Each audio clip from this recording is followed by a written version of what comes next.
For the next hour, you'll be leaving the Show Me state and entering the Show Me the Money state. So stop what you're doing, grab a pen, and get ready to learn, people. Because you're tuned to the Ozarks' #1 show about your money. Randy Floyd, founder of Floyd Financial Group, will be your guide for straight talk about living the life you deserve in retirement. Prepare to be empowered. Now, here's your Show Me the Money host, Randy Floyd.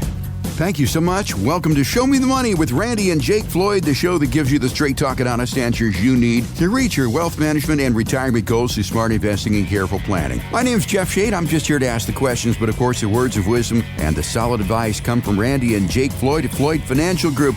Randy, how you doing today?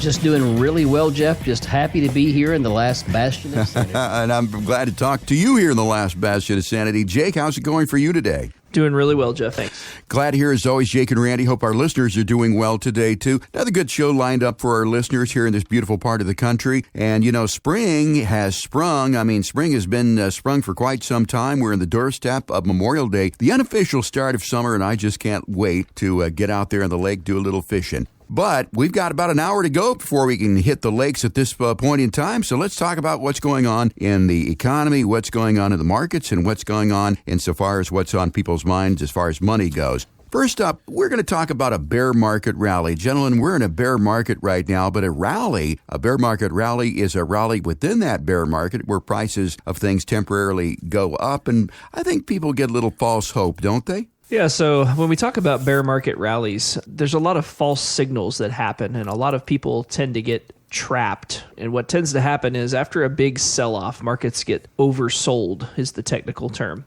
And so they go back up for a little bit until they're no longer oversold, and then they can resume the decline. And so there's some pretty fascinating statistics out there, but like 12 of the 20 biggest NASDAQ rallies happened during the plunge in 2000. So when the NASDAQ actually went down 79% from 2000 to 2002 and 3, and during that time, it had some of the biggest rallies on record.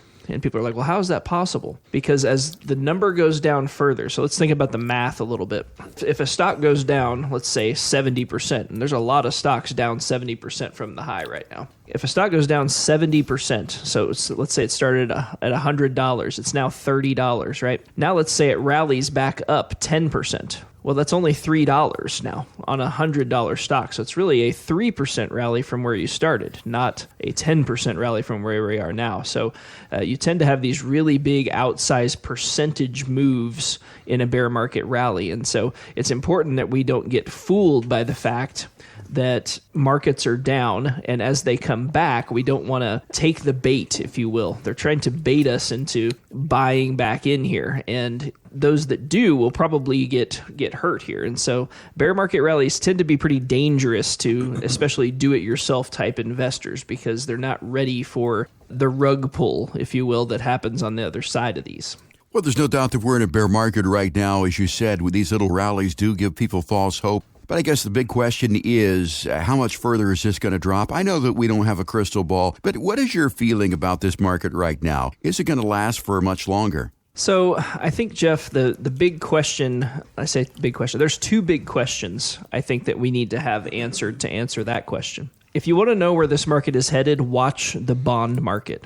So if you look at the treasury market in particular, when we're talking about stocks, when you look at the treasury market of the United States, that's what the Fed is really going to focus on as they raise rates. They're going to be concerned. They don't really care if stocks go down as much. What they're going to be concerned about is that the bond market continues to function. A lot of people don't know this, but the bond market is actually much larger than the stock market. And what they're going to be concerned about is the liquidity in the bond market and how many buyers and sellers there are on both sides. If they start to push this thing too hard, people will stop buying treasuries. And that's what they're going to be watching, and that's what they're going to try to avoid.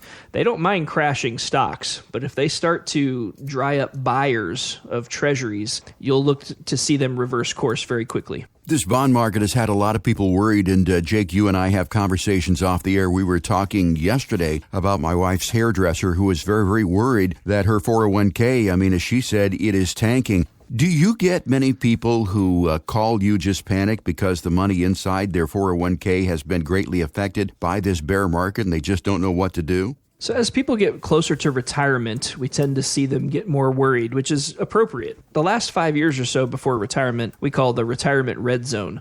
That's really a very important time, and we need to not take big losses right as we're about to retire if we can avoid it. People are definitely concerned, and one of the services we kind of offer here is if you're getting close to retirement, we can help you look at your 401k options and maybe determine a little bit less volatile allocation inside your 401k if that's something you'd be interested in. So when people come in for their free consultation, that's definitely one of the topics of conversation we'll cover.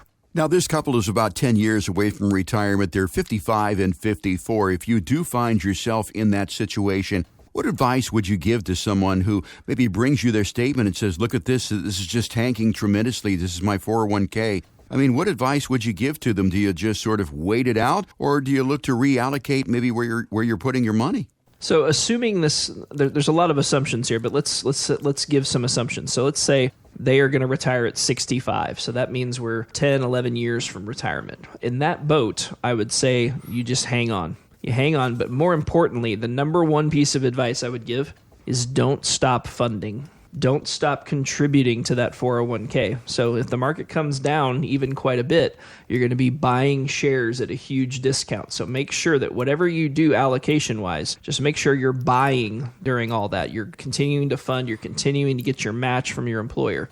That's where money is made, is when the markets are down and you're buying when those markets are down. Then when it comes back, you have more shares than you would have had otherwise. So I think the number one piece of advice is don't decrease how much you're funding. You might even increase it if you can stomach it.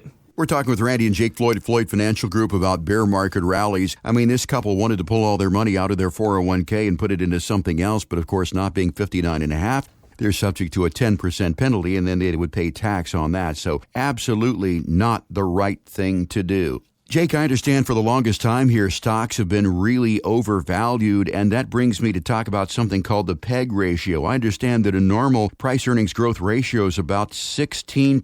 What has it been recently? So the price to earnings growth ratio is a little bit different than the price to earnings ratio that you hear a lot on TV. And so when you hear on TV that people are saying, Nvidia stock or whatever stock it is trading at a 20 multiple, what that means is the total value of their company is trading at 20 times their earnings. And so that's usually the metric that you hear a lot on TV. And I think that last year at the height, the number for that on the S&P was over 30 times multiple. So a historic kind of healthy average over the last 40 or 50 years is closer to like between 12 and 14. And even in recent history, it's more like 16 or 17. So we're quite a bit over our skis there, if you will. But there's certain companies, though, that we're trading, at ridiculous valuations, and those are the ones that are really getting killed. So, like one example that comes to mind is a company called QuantumScape, and so QuantumScape is in the lithium battery business, and what they want to do is create the next generation lithium battery, a solid state lithium battery, and so that would allow for a super performing lithium battery that would allow energy density much higher than what we have now. Now, here's the kicker, is they IPO'd last year, and their stock went to like nearly $50 billion in valuation. But here's the thing. They don't plan to bring any product to market for the next 6 years. Mm-hmm. They have $0 in revenue, only outgoing cost. So a company like that, no matter how revolutionary the technology, is not worth $50 billion.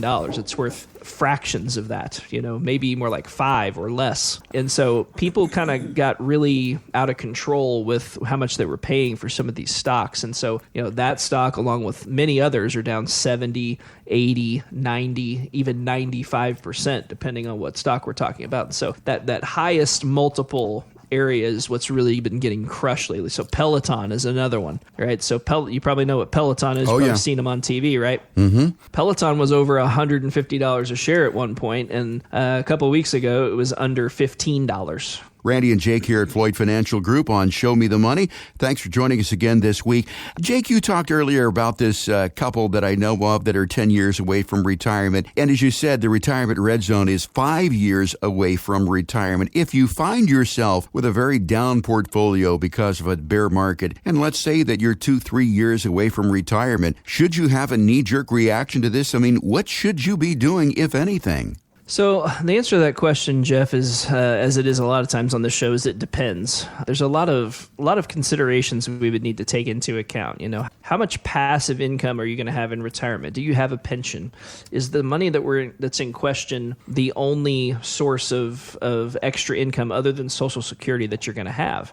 So we have to answer all those questions before I can really give you an answer to that. But I would say that if you're within 5 years of retirement, some discretion is definitely advised here. And I think that it wouldn't hurt to move some things a little bit safer, maybe if you're in a very aggressive type portfolio. Okay, so I guess the big question to tie things up, Jake and Randy, is what can you do to prevent something like this, a bear market, from having such a negative effect on your portfolio? I mean, how do we avoid such things? You know, Jeff, I think the important thing is that we have a plan that works in all kinds of financial weather. And so people have gotten a little bit jaded, you know, people have short memories about volatile times in the market. And if you have a plan that works when the market is good and a plan that works when the market is bad, then you don't have to be constantly worried about this. And like you said, trying to make knee-jerk reactions. We just let the plan do what the plan does, and we have peace of mind, and you're able to sleep at night when you're retired.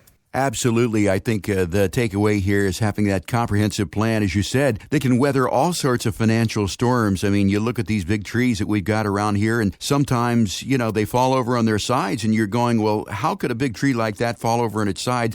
And it's because it does not have deep roots. And that's what you do there at Floyd Financial Group, is to make sure that your financial plan has deep enough roots to withstand any sort of financial storm. You're listening to Randy and Jake with Floyd Financial Group. My name's Jeff Shade. Thanks so much for joining us here on this fine Saturday morning. If you would like to have a complimentary financial plan that has deep financial roots, sort of a retirement roadmap, no cost, no obligation for that plan. In order to get yours, call 417-889-7233. Or better yet, go out to the website floydfinancialgroup.com and poke around there. There's all sorts of great information on the website that you can use to further educate yourself and inform yourself as far as your finances. It's floydfinancialgroup.com, and you can also request your complimentary, no-cost, no obligation sit down with Randy and Jake there at Floyd Financial Group. Once again, it's floydfinancialgroup.com. Gentlemen, time for a break. When we come back, we're going to be talking about sequence of return risk. And guys, I always get these two gentlemen that we refer to mixed up, Mr. Brown, Mr. Green, Mr. White.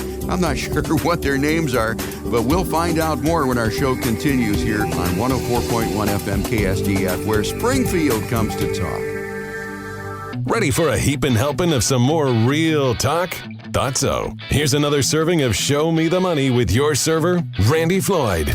Welcome back, everybody. This is Randy Floyd along with Jake, and you're listening to Show Me the Money. And in this segment, we're going to talk about something that's near and dear to our retirement hearts, and that's sequence of returns. And what in the world does that mean? Yeah, Randy, I mean, we've talked about this before. We know that people don't listen to every show, but sequence of return risk is definitely something that you want to watch out for. And we always use the example of Mr. Green and Mr. Brown. These were two gentlemen who each had $1 million investment portfolio at age 65, but they had very different results. So first of all, describe, if you will, define sequence of return risk. Sure. So the sequence of returns talks about how the market returns during our retirement years or any time that we're invested. So a sequence of returns may be that, hey, you know, when you start to invest or maybe when you have just retired, we have a downturn in the stock market, and maybe we have a recession, and so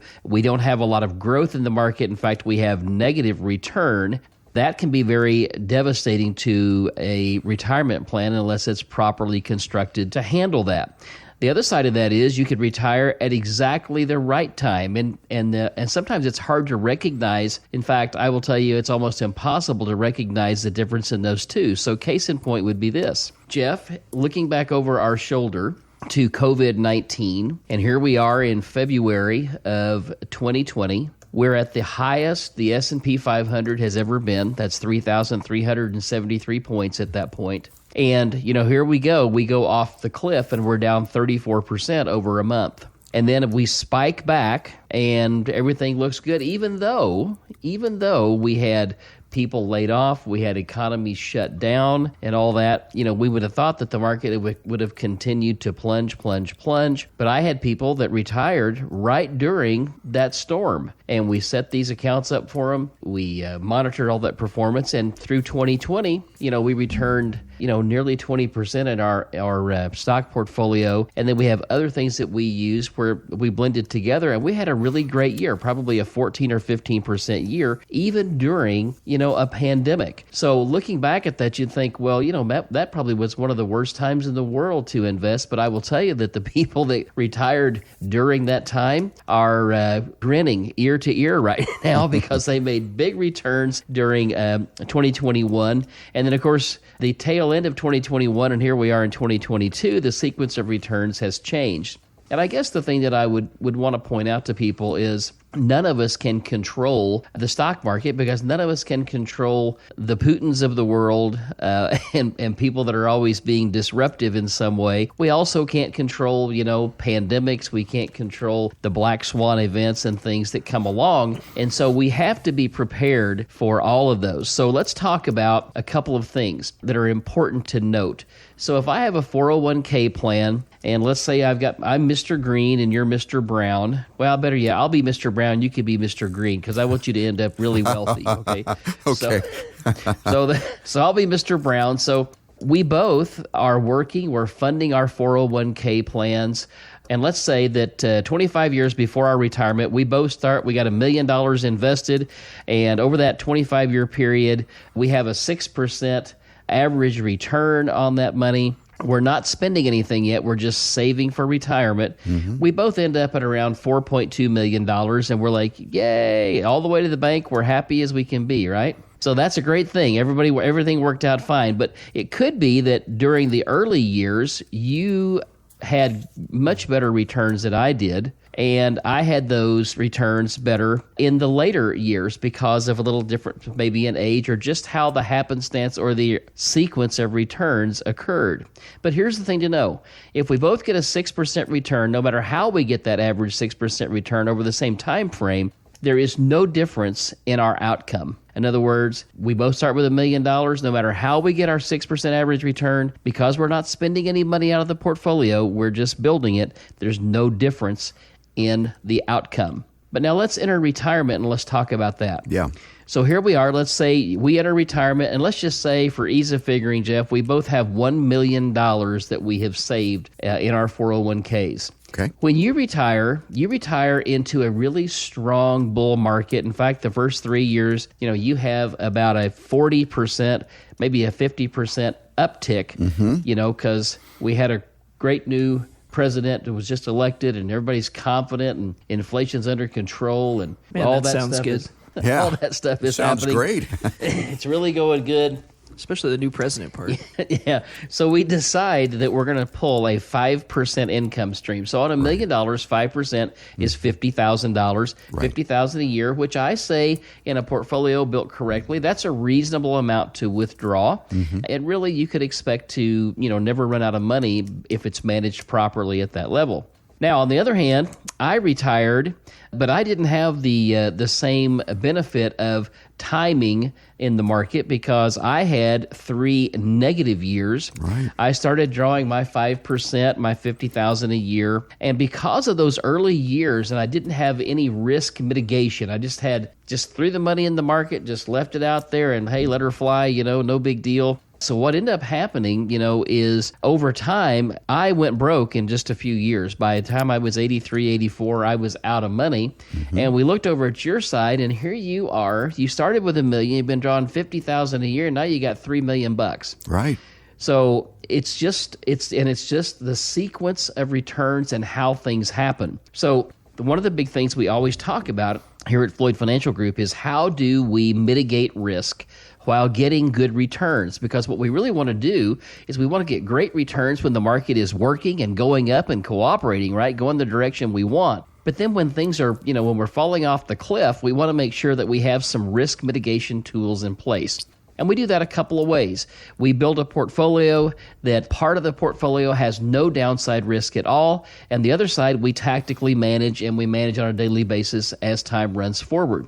And by doing that and continually monitoring that setup, we're able to mitigate enough of the downside that the sequence of returns, even if it goes really bad, the sequence of return risk is marginalized, which means it gives us certainty, certainly more certainty than a straight-up stock market play, and just, set it and forget it type thing, so that we can continually monitor and tweak that thing. And we just know that we can get you retired. You don't have to look back over your shoulder every day, worried about where your next paycheck is going to come from. And over the last, 20 years or so, we don't have people that run out of money. We don't have people that die of heart attacks when the market falls a little bit and that sort of thing, because what we try to be and build here are predictable outcomes. And I wish people could see the chart that I'm looking at here, Randy and Jake, Mr. Green, Mr. Brown, as you said, just because of the down market. Mr. Brown ran out of money at age 83, while Mr. Green had $3.6 million. So sequence of return risk is a very real problem that could be faced.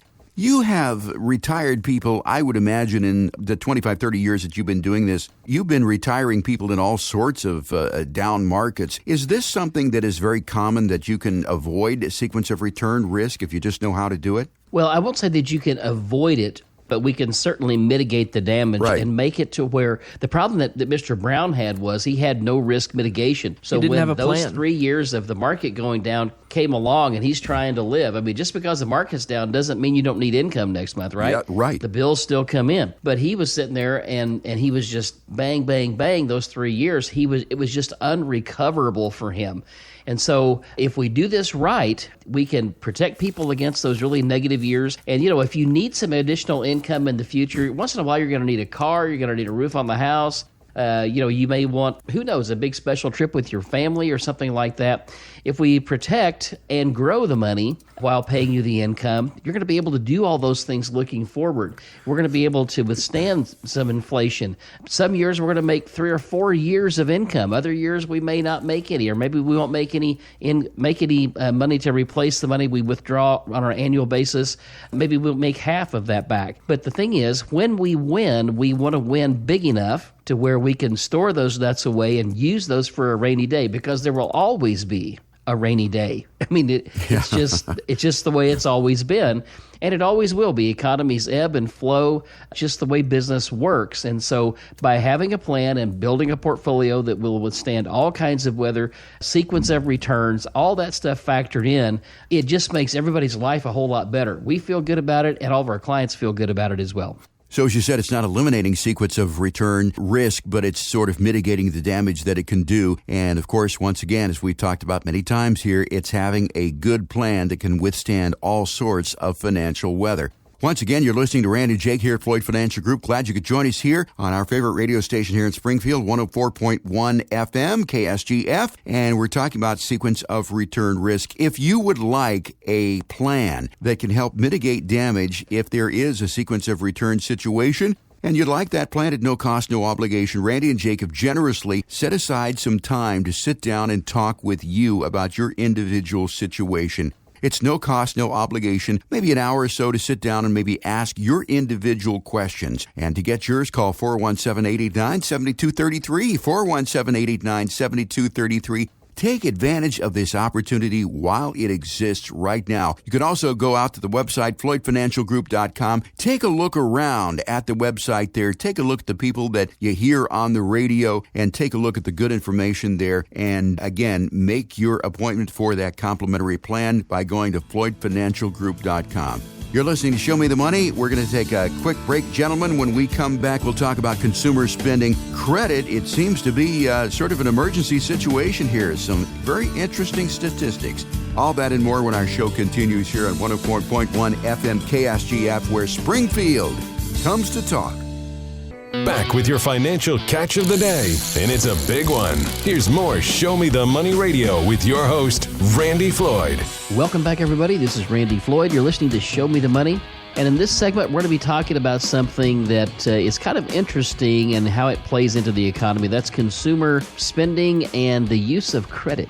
And, you know, during the commercial breaks, I wish we could leave the microphones on. Maybe stereo, have the commercials in the left channel, and our conversations the right channel. We had quite a lively conversation during the commercial break, and some very interesting numbers were thrown around. And I don't know, guys, I guess I'm just a little naive, but I was shocked at some of the things that you were telling me about. So let's get into this a little bit. It's consumer spending and the use of credit in this country.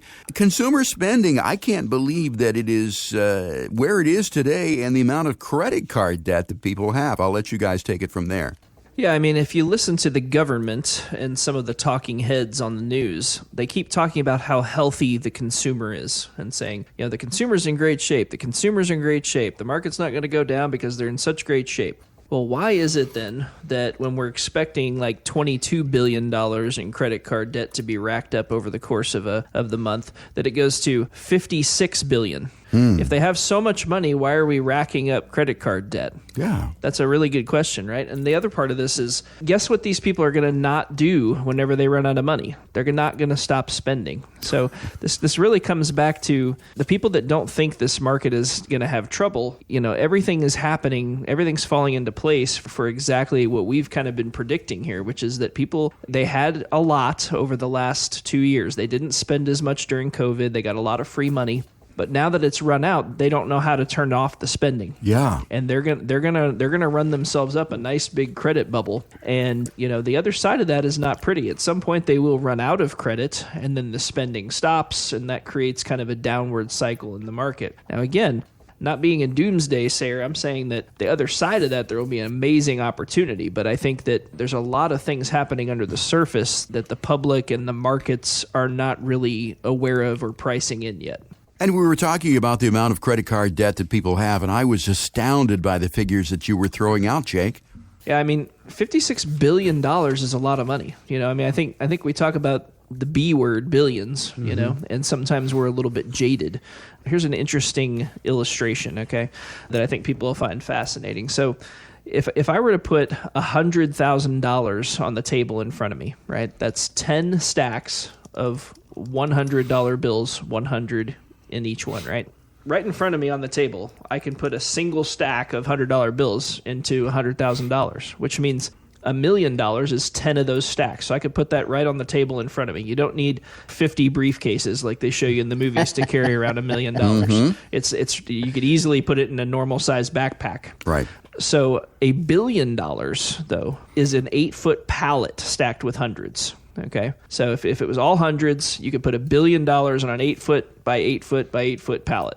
$1 trillion is a skyscraper of hundreds.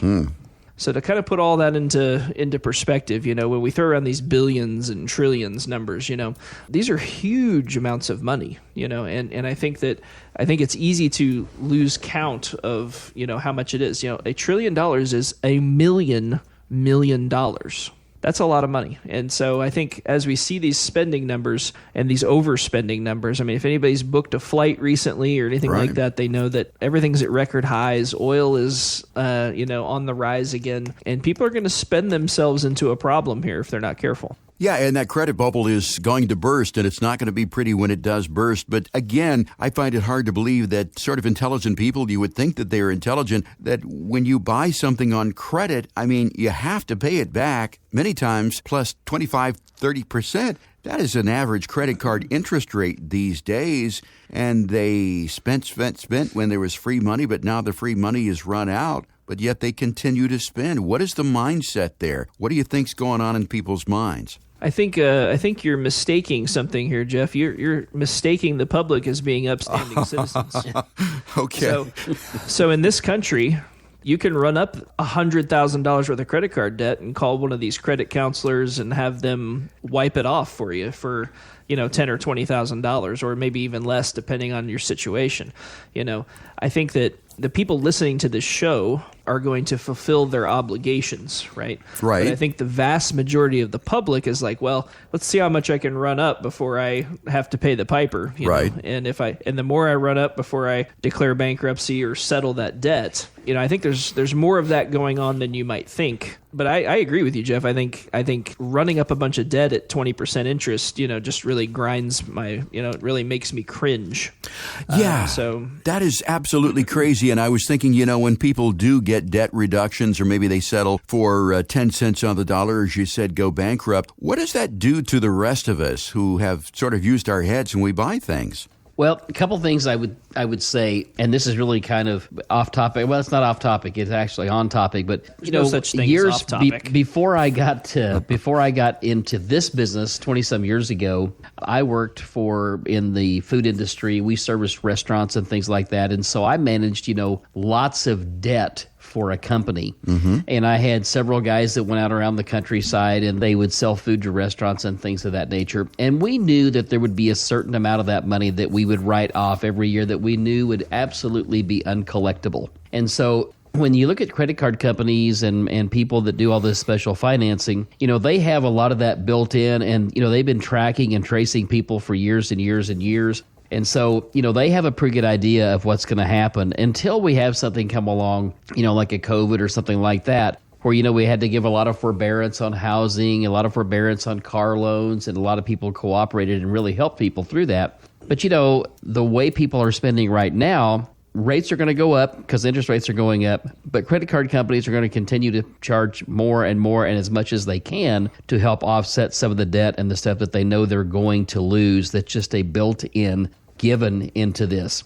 Make no mistake, when we talk to people here in the office, yes, credit card debt of its own, where you rack it up, and you can't pay it off, that's a problem. For us, we use credit cards here for our business and things where we get paid cash back, but we pay those things off at the end of each month. And there's nothing wrong with doing that as long as you don't overextend yourself. Right. The other thing that I would say, too, is for many people, if they have retirement income and they're looking to buy a new car, or they're looking to maybe buy, maybe take a big vacation or something like that, many times you're better off, especially in the car purchase is the one that comes up the most around here.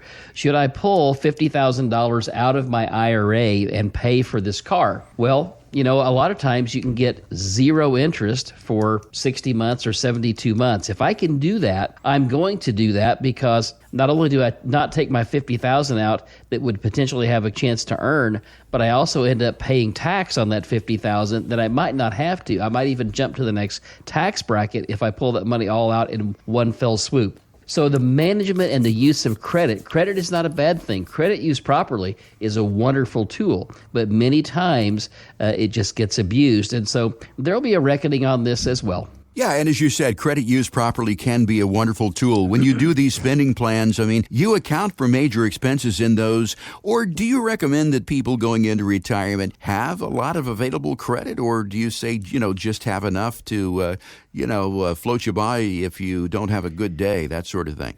Most people, we always encourage people to have, if we had our way about it, we want people to have 6 months of reserve cash somewhere in a bank account or a savings account that they can easily access. Something that's not going to cost them tax money, something that's easy to get to in case we have that emergency come up, so we don't have to reach in and maybe get taxable money and that sort of thing. So, but the use of credit is good and viable all the way through retirement, especially today, because, we have cards that will pay 1, 2, 3. I even have some people that get 4% back on purchases through their credit card. And if they pay them off each and every month, we're not overextending ourselves. It's a great thing. And again, a great tool for people to use. Yeah, and as you said, with those cashback cards, you do get money back on those. So, it sort of lessens the blow a little bit. And I've got a credit card that I use for most everything, and I get airline miles for that. And Jake, you were talking about airfares at historic highs, but I don't worry about it because of the airline miles that I get. I do have some blackouts, but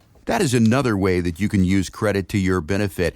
And, some people may say, well, I'm older. I've got a house that's paid for. I'm not going to be buying another house. I mean, I pay cash for my cars. Why do I need credit? Do you need credit well into your retirement years? You may not need it, but I will say it's good to have a good credit score. Your credit score is one of the main things that goes into that is how much available credit you have versus how much you have used up. And so a lot of people are shocked to know that if you close a lot of your credit cards, your credit score will go down. Yeah. In fact, in some cases, it will go down a lot. So I definitely wouldn't go out and start closing credit accounts. But I do think that, you don't really know what the future holds. I think having a good credit score doesn't really cost you anything. Mm-hmm. And, having those accounts open but unused is not a bad thing. Yeah, exactly right. That's called credit utilization. Let's say that you have $10,000. We'll just pick a figure, $10,000 worth of available credit, and you have used $3,000 of that or $3,300 of that. That is a credit utilization of 33%. And most experts recommend that you should keep your credit utilization below 30%. Personally, I keep mine a lot lower than that, but that's credit utilization. And if you close a credit card that has $1,000, and I'm picking low figures here, but if you close a credit card that has $1,000 worth of available credit on it, now you have $9,000 worth of available credit, and that $3,300 is a lot bigger percentage of that. So, there is a credit game that you can play, and it's always good to have some available credit in case of a rainy day. But it is a good idea to make a plan to pay that back in an expedient manner to avoid the interest rates. We're talking with Randy and Jake here of Floyd Financial Group about consumer spending and credit and how inflation figures into all this. Once again, if you would like to have a comprehensive, no-cost, no-obligation financial plan, a retirement roadmap, if you will, not going to cost you one thin dime to sit down and talk with Randy and Jake. You don't have to have millions of dollars either to talk with Randy and Jake. As Randy said many times in this program, he'll meet you where you are. To get your plan, call 417-889-7233, 417-889-7233. Give Ashley a call. Get on the calendar. You can also go to floydfinancialgroup.com and request your plan right there. floydfinancialgroup.com. Time for a break, gentlemen, here on Show Me the Money. When we come back, we're going to be talking about what you can expect when you come in to sit down for your complimentary financial plan. All that and more when our show continues here on 104.1 FM KSGF, where Springfield comes to talk. Ready to climb a mountain of financial know-how? Good. Because it's time for more Show Me the Money with your financial Sherpa, Randy Floyd. Welcome back, everybody. This is Randy Floyd along with Jake, and today, in wrapping up our show, we're going to be talking about, hey, what does it look like to come to Floyd Financial Group and get that complimentary plan? What can I expect? Yeah, Randy, and a lot of people listening to this program, I know we have a lot of regular listeners who know this, but we do have people who come in and out of the program. Maybe they haven't listened for a while, and they're listening to that thing at the end where I say, you can come and get your complimentary financial plan. A lot of people think, well, I can't go do that because I don't have enough money to talk to Randy and Jake. And furthermore, this money stuff is scary. I mean, you had a client who talked about scary money stuff. So let's demystify this a little bit. When people do go to floydfinancialgroup.com and request their complimentary sit down with you and Jake, or maybe you or Jake, what can they expect? What is the first thing that happens, and what should they bring with them in the initial meeting? Yeah, it's funny you should bring up the scary money stuff thing. That's been a long time ago now, and I still think about that from time to time. And so the first thing I want to tell people is when you come in to see us, for a lot of people, this is something, and I hear these comments, I was apprehensive coming in. I wasn't sure what to expect. In fact, I almost canceled my appointment because I got scared to come in. And let me just say this, when you come in here, this is a very relaxed environment. We're just going to talk and get to know one another. But the first thing that's going to happen when you sign up for your complimentary review, we're going to send you a reminder note or a text or maybe an email. But generally, we send a reminder note, say, hey, this is the date that you're coming in. And along with that reminder note about your appointment is going to talk about what you might want to bring to the meeting to make it productive. That doesn't mean you have to have anything. You can come with absolutely nothing if you're more comfortable that way. But it will give you some suggestions on how we can make our time together most productive. Secondly, it won't cost you anything, as we say, completely complimentary. The first thing that will happen when you come in the door is you're going to see Ashley or somebody right there at the reception desk, and they're going to get you something to drink. If I'm tied up at another meeting or we're not quite done, or if you're a little early, we'll sit you down and make you comfortable there. But then we'll invite you in. We have a really comfortable conference room that we'll sit down, and we'll just start the first step of our process, and that is discovery. What we really want to know is what's important to you. We want to get to know you as an individual, ask you a little bit about your history, and that helps us to kind of get a feel, because everybody's different. Everybody has different family dynamics. They've worked different jobs, different careers. So that's the discovery phase. Number one is just learning about you and what's important to you. So that's the first thing. Secondly, we're going to say, okay, we're going to ask you some invasive questions. All right, Jeff, we're going to ask you questions about, when is your retirement date? Is it now, or is it in 3 years, 5 years? Kind of what have you saved as far as money in your 401ks or maybe IRAs? Are you going to have a pension? Let's look at Social Security, that sort of thing. We will also do an analysis basically on what you own and, really get to know what your retirement income needs are going to be. And then from there, that's generally kind of the end of our first meeting.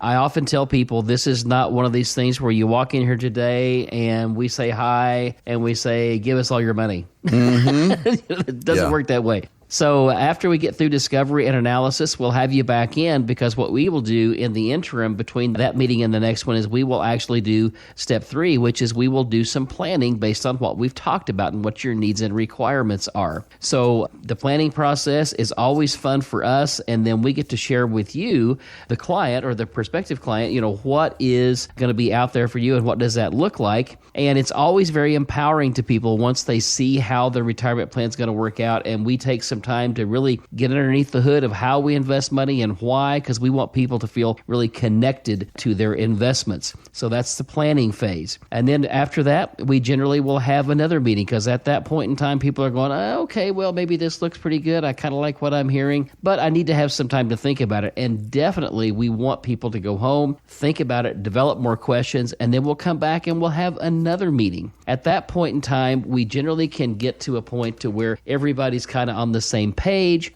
and we start to get consensus, and many times that leads to the next step, which is implementation. So we've been through discovery, analysis, planning, and now the implementation process is for us to make it easy for the client, because most people only retire, maybe once. Now, we have a few people in here that have 3 or 4 retirements. They've done it 3 or 4 times. Yeah. But generally, people retire one time, and they don't really know the mechanics of all this. So we have a staff here, Taylor, my assistant, Zach, one of our other assistants, myself. We help to get paperwork done, get monies moved. Sometimes we get online to transfer 401k money. Sometimes it's a phone call to get that done. We're here to make it easier, not harder. And that's really what we want to do is take some of the scary out of it. Take some of the inconvenience or the lack of knowledge out of it, and just make it easy. It should be a fun time for you to hang it up, not a scary time. Sure. Right, absolutely.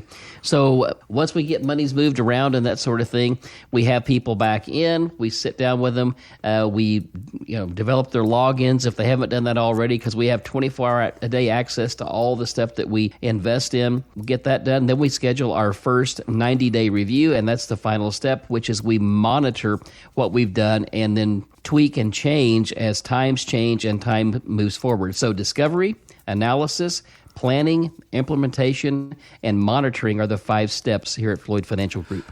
And we talked about that scary money stuff, and that relates to a story that you told, you've told it a couple of times here, but there was a lady who came in. You did your sort of visiting a little bit, because you do like to get to know who your clients are all about. And then finally she says, well, I guess it's time for us to get down to that scary money stuff. And it stuck with me as well, too. Why do you think that people are apprehensive? Why do you think that people are scared to come in and sit down with you and talk with you about their money? Are they embarrassed? Do they think that they don't have enough money to deal with you? I think that there are a few people that are concerned about that, but I think a lot of it is just fear of the unknown. A lot of these people have been working for 30 or 40 years, and they've been saving money that whole time. Some people have trouble flipping that around and going, okay, I've saved and saved and saved. Now it's time to use and to spend. And I think Randy's illustration of that is like a squirrel with their acorns, right? You've been stuffing these acorns in all these various places for all this time. But why do you do that? You do that so that when it comes time, you can harvest those acorns and use them for your retirement. And I think that a lot of people are afraid because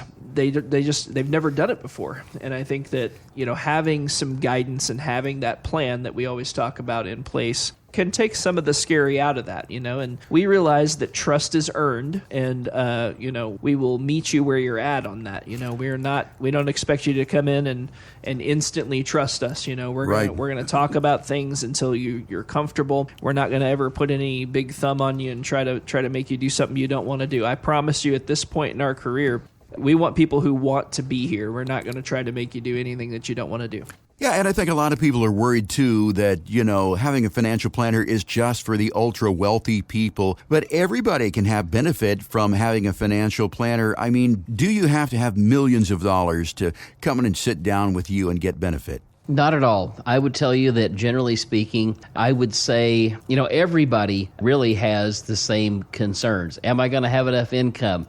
Am I going to be able to maintain my lifestyle? What happens if my wife or my husband has a medical problem and something that's going to be devastating? How do we navigate that? Do I need an estate plan? What kind of estate plan do I need? And those are all the things that we talk about. What's my tax picture going to look like? And hey, if I take out this extra withdrawal, what's that going to cost me? And all these are the things that we address with people each and every day. And I would say this, that probably if you have, maybe you're not as fortunate as some and your career didn't go as maybe you would have wanted it to, or maybe you don't have as, $5 million, it's probably more impactful for those folks than it is for those that have $5 million, because I really can't make much difference in the $5 million guy's life on a daily basis. I think one of the things too, Jeff, that, just to that point is we could probably make more money if we contributed and tried to go after people that are ultra high net worth, but that's just not who we are.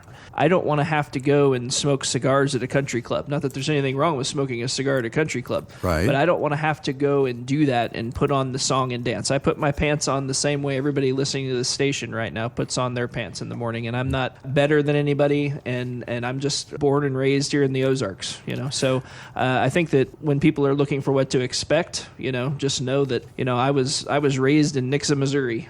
Randy was born in Branson, raised in Bradleyville, and around Springfield area most of his life. So I think that we're just a couple of guys who want to help people during a transitional time in their life, and just make sure that it goes as smoothly as it can. Well, because you're just like most of the people listening to the program today. I mean, you can relate to those people. I've always said that is the charm, that is the secret here at Floyd Financial Group, is that you're just like the people who are coming in. You understand what they're all about. And most importantly, you're not there to judge people. If somebody comes in with $2 million, you're not going to think more of them than somebody comes in with $200,000. It doesn't make any difference how much money you have. You're going to get treated just the same. And I think another important thing that people are worried about, as you said, is putting the thumb down on them. I mean, this is not like buying a used car or something where the salesperson says, what do we need to do to get you to sign on the dotted line today? There's none of that at Floyd Financial Group. Right. This is not a timeshare. Right. And if anybody listening out there that has a timeshare, they know exactly what we're talking about. Oh, yeah. But what I mean is that you don't necessarily need everybody's business. You want to do business with people that you can give the most benefit to. And, if somebody comes in and sits down with you, you'll be honest with them. If there's really nothing that you can help them with, you'll let them know. If they're just fine the way they are, you'll let them know that as well, too. But if you can help them, you'll let them know that. But again, we talk about no cost. It doesn't cost you anything to come in and sit down with you folks. And most importantly, there is no obligation whatsoever. So the price is right. What's it going to cost you? What is it, Randy and Jake? Probably about an hour of your time in the first meeting? It depends. We let the client dictate that. I always, for initial meetings, set up 90 minutes. Okay. Not that we always need it, but here's kind of how I look at it. I'd rather have the extra time and not need it than to need it and not have it. Yeah, exactly right. Well, if you're listening to this program today, I think we've given a pretty good explanation as to what that first appointment is going to be all about. If you have not made your complimentary consultation with Randy and Jake there at Floyd Financial Group, I highly encourage you to do that as soon as possible. You have nothing to lose, only a lot to gain. And I mean, these are really nice folks who can relate to where you are in your retirement picture. And really, I mean, they can help you get to retirement and then help you stay retired once you get retired. So once again, to get your complimentary, no-cost, no-obligation retirement roadmap, a financial plan, if you will, Call 417-889-7233, 417-889-7233. And I highly encourage you to go to the website and take a look at who these folks are. FloydFinancialGroup.com. It's FloydFinancialGroup.com right here in good old Springfield, Missouri. Well, gentlemen, we are out of time for this week. As always, the bass boat is waiting for us. So for Randy and Jake, I'm Jeff Shade. Thanks for listening. Get out there, have a great day, won't you? We'll talk to you again next week with another edition of Show Me the Money right here on 104.1 FM KSGF, where Springfield comes to talk.